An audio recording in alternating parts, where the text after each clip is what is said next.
Kitab ini pernah menyebut tanggal kiamat, tapi gereja menghapusnya dari Alkitab. Ini bukan teori konspirasi, ini nubuat yang mereka sembunyikan selama ribuan tahun.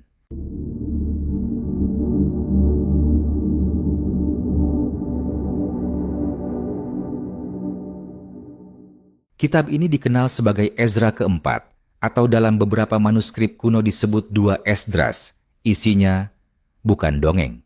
Di dalamnya tertulis nubuat tentang kehancuran dunia, bangsa-bangsa yang akan bangkit, dan waktu kedatangan makhluk surgawi. Tapi yang paling mengejutkan, kitab ini pernah dianggap bagian dari Alkitab sebelum tiba-tiba dicoret dan hilang dari pengajaran gereja. Pertanyaannya, siapa yang menghapusnya? Dan apa isi nubuatan yang mereka anggap terlalu berbahaya untuk dibacakan ke umat? Dalam video ini, kita akan membongkar isi kitab keempat Ezra, ayat demi ayat. Dan lo akan paham kenapa kitab ini disembunyikan selama ribuan tahun. Kitab keempat Ezra, atau dikenal juga sebagai dua Esdras, tidak banyak dikenal orang. Tapi isi kitab ini membuat bulu kuduk para teolog berdiri. Karena Ezra, sang penulis, mengaku menerima langsung wahyu dari Tuhan tentang akhir dunia.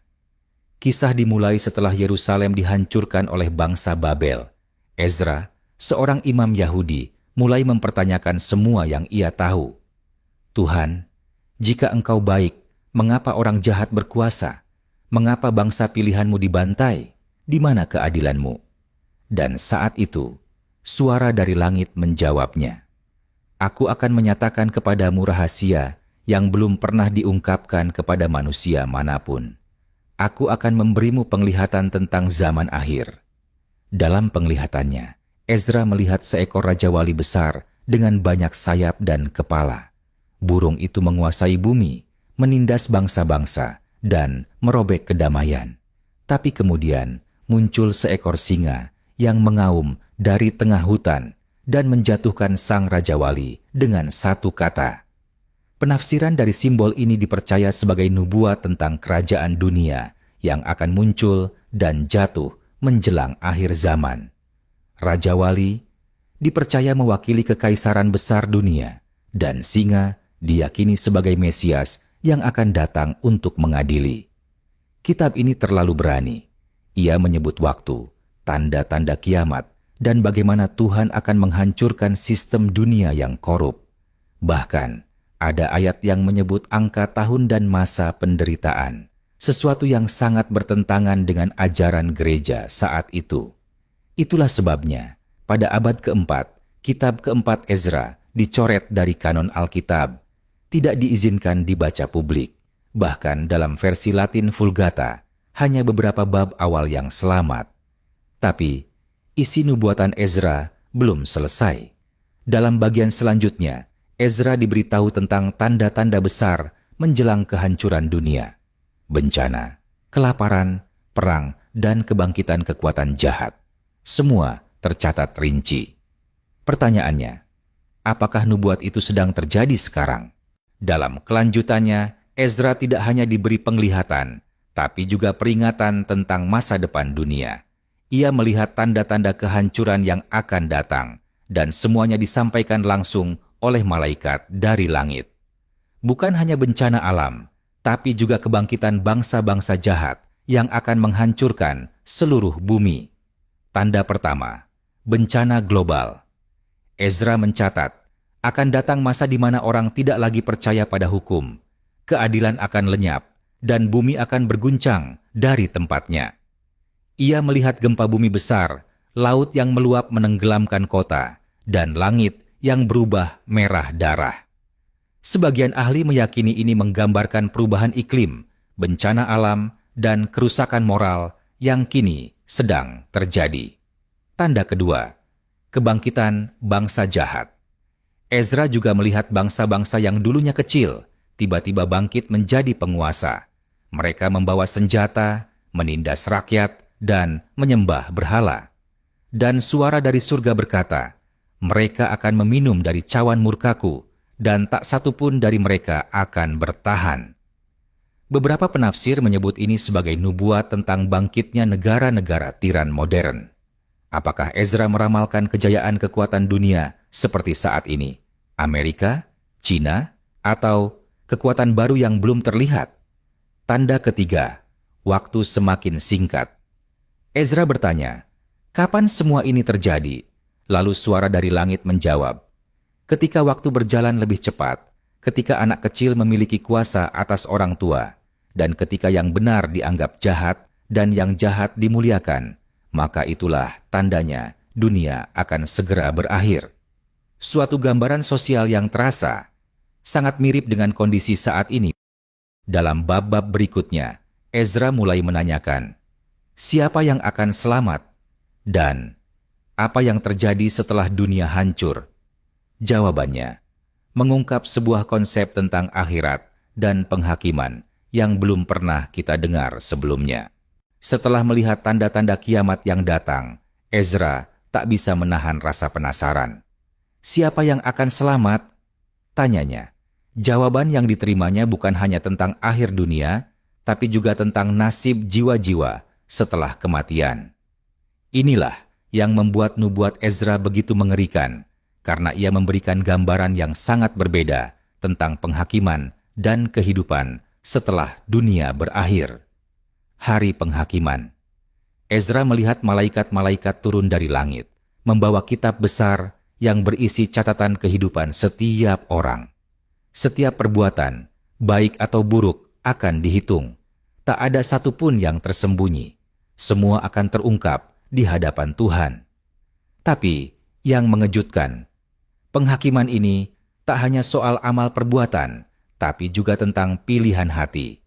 Ezra mencatat, yang benar akan dipisahkan dari yang jahat, seperti gandum dan lalang, neraka atau surga. Dalam penglihatannya, Ezra melihat sebuah laut api, neraka yang menanti mereka yang hidup dalam kejahatan, sebuah tempat tanpa harapan, penuh penderitaan yang tak berkesudahan. Namun, bagi yang selamat, ada kedamaian yang luar biasa. Sebuah taman surga, tempat yang penuh dengan cahaya dan kedamaian abadi. Ezra juga menyaksikan, mereka yang selamat bukan hanya dari ancaman fisik, tapi juga mendapatkan pemahaman mendalam tentang makna hidup yang tak pernah mereka pahami sebelumnya. Keadilan Tuhan. Malaikat berkata pada Ezra, ingat, Tuhan tidak hanya menghakimi perbuatan, tapi juga menguji niat hati manusia. Mereka yang menderita dengan tulus akan melihat keadilan Tuhan lebih jelas. Ezra pun memahami bahwa penghakiman bukan tentang hukuman semata, tapi juga tentang pemulihan. Bagi mereka yang benar, dunia baru yang penuh keadilan akan tercipta. Sebuah kerajaan yang tidak lagi dikuasai oleh kedengkian dan kejahatan. Kekuatan pilihan. Di akhir penglihatannya, Ezra menulis, setiap pilihan yang kita buat hari ini akan menentukan nasib kita di hari penghakiman. Pilihlah jalan yang benar, meskipun itu jalan yang penuh ujian. Nubuatan Ezra memberi kita satu pesan penting.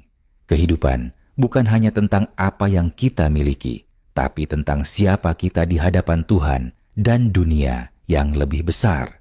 Setelah penghakiman, Ezra diberi penglihatan tentang pertempuran besar yang akan menentukan nasib akhir umat manusia. Perang yang akan berlangsung di langit dan bumi antara kekuatan kebaikan dan kejahatan. Dan yang lebih mengejutkan lagi, Ezra melihat pembangkitan orang-orang mati yang akan bangkit untuk menghadapi akhir zaman. Perang akhir zaman. Ezra menyaksikan pertempuran dahsyat antara pasukan surga dan pasukan iblis yang dipimpin oleh raja-raja dunia. Pasukan yang dipimpin oleh makhluk jahat yang telah merusak segala sesuatu yang baik, siap untuk menyerang surga dan bumi. Pertempuran ini dipenuhi dengan kegelapan, gemuruh petir, dan kekuatan yang tak terbayangkan. Ezra menggambarkan suasana seperti dunia terbelah antara kehidupan dan kehancuran. Penguasa kejahatan yang terjatuh. Namun, di tengah pertempuran ini muncul sebuah pertanda, sebuah sinar terang yang menembus kegelapan, menandakan kehadiran Sang Pembebas. Disinilah muncul Sang Mesias yang turun untuk mengalahkan penguasa kejahatan, menghancurkan raja-raja dunia yang telah menyebarkan kebohongan dan penindasan selama ribuan tahun. Di bawah sinar ini, semua yang jahat dihancurkan, dan hanya mereka yang setia kepada kebenaran yang dapat bertahan.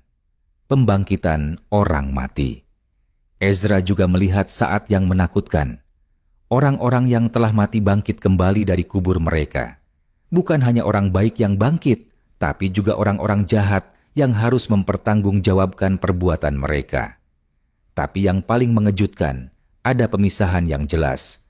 Mereka yang benar bangkit dalam kemuliaan, sementara yang jahat bangkit untuk menerima hukuman abadi. Pemandangan ini begitu mengerikan, sehingga Ezra tak bisa menahan air mata saat menyaksikan betapa banyaknya jiwa yang terhilang, kehidupan baru, dan dunia baru. Namun, setelah perang dan pembangkitan itu, dunia tidak akan sama. Ezra menyaksikan lahirnya dunia baru yang penuh kedamaian dan keadilan. Di dunia ini, tak ada lagi kemiskinan, ketidakadilan, atau penderitaan. Semua yang selamat akan hidup dalam harmoni, bekerja bersama untuk membangun dunia yang benar-benar baru. Dunia yang sejati, tempat di mana hanya kebaikan yang ada. Ezra pun menulis, inilah yang akan datang. Dunia lama akan berlalu, dan yang baru akan muncul. Kejahatan akan punah, dan yang baik akan bersinar abadi. Setelah melihat semua kejadian menakutkan yang akan terjadi di akhir zaman, Ezra diberi pemahaman terakhir tentang tujuan dari semua nubuatan ini. Apa arti semua yang telah ia lihat? Apakah semuanya itu hanya cerita tentang kehancuran? Atau ada harapan yang tersembunyi di baliknya? Pesan harapan dari kitab Ezra. Meskipun dunia akan melalui masa kehancuran dan kekacauan, Ezra diberikan penglihatan tentang harapan yang akan datang, harapan yang datang dari mereka yang tetap setia pada Tuhan. Ezra menyaksikan orang-orang yang hidup benar akan mendapatkan tempat yang layak di dunia yang baru, dunia yang penuh dengan kedamaian, di mana segala sesuatu menjadi seperti yang seharusnya. Penuh kebenaran, penuh kasih, mereka yang bertahan akan menikmati kedamaian yang abadi, sebuah kerajaan yang kekal tanpa akhir. Keadilan Tuhan yang tak terbantahkan. Meskipun banyak yang jatuh dalam dosa, Ezra belajar bahwa keadilan Tuhan tak terelakkan. Setiap perbuatan akan dibalas sesuai dengan yang dilakukan. Tak ada yang terlewat, tak ada yang dilupakan. Dan itulah yang menjadi kekuatan nubuatan Ezra, bukan sekadar cerita tentang bencana dan kiamat, tapi tentang kesadaran bahwa Tuhan melihat segala sesuatu. Ia juga melihat bahwa meski dunia ini penuh dengan kebohongan dan penindasan, Tuhan akan datang untuk membebaskan mereka yang tertindas, kehancuran yang tak terhindarkan. Namun, Ezra juga memperingatkan bahwa tak semua akan selamat. Mereka yang memilih untuk menentang jalan kebenaran dan hidup dalam kejahatan akan menghadapi kehancuran yang tak terelakkan. Ia melihat tempat-tempat yang dulunya penuh dengan kehidupan, kini hanya menjadi puing-puing. Dunia yang rusak, penuh dengan penyesalan dan penyesalan abadi. Tak ada yang bisa mengubah nasib mereka yang memilih jalan kejahatan. Bagi mereka, hanya ada kegelapan dan tidak ada lagi kesempatan untuk bertobat. Pesan moral dan perhatian Ezra. Pada akhirnya, Ezra memberikan pesan yang jelas untuk kita semua. Hiduplah dengan benar, carilah kebenaran dalam segala hal yang kamu lakukan. Nubuatan ini bukan hanya untuk masa depan, tapi untuk kita semua yang hidup di zaman sekarang. Apa yang kita pilih hari ini, baik atau buruk, akan menentukan masa depan kita di dunia yang baru. Dunia yang akan datang, yang akan penuh dengan kedamaian atau kehancuran yang abadi.